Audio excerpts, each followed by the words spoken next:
Energopomoc. Dotuje štát luxusné bazény? Šokujúce diery v systéme.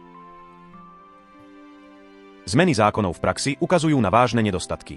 Tu sú fakty, o ktorých sa nehovorí. V bonite sú len príjmy. Štát sleduje iba oficiálne príjmy, nie majetok.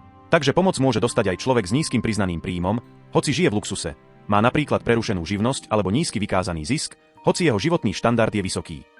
Bežná rodina, ktorá limit tesne prekročí, nedostane nič. Skoková hranica. Stačí zarobiť o 1 euro viac ako 1930 eur a prichádzate o celú dotáciu. Nerátajú sa hypotéky, splátky ani to, kto v domácnosti reálne býva. Neexistuje plynulé krátenie výšky bonity. Nezohľadňujú sa iba takí členovia domácnosti, ktorí tam skutočne vytvárajú spotrebu.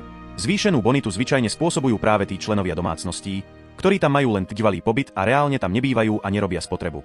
Bez limitov spotreby, žiadne rozlišovanie účelu. Toto je veľká nespravodlivosť. Pri elektrine aj plyne štát dotuje celú spotrebu.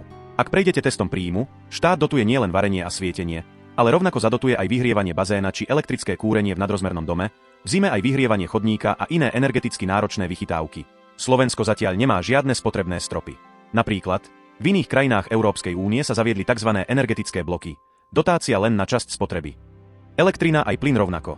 Či kúrite plynovým kotlom alebo elektrickými konvektormi, princíp je rovnaký. Štát pri oboch médiách nekontroluje, či energiu využívate na základnú potrebu alebo na luxus. Záver. Väčšine domácností systém pomáha tak, ako bolo zamýšľané. No existuje časť prípadov, kde kvôli nastaveniu zákona unikajú peniaze aj tam, kde by pomoc nemala smerovať. Je podľa vás v poriadku, aby štát dotoval aj luxusnú spotrebu energií? Napíšte do komentárov.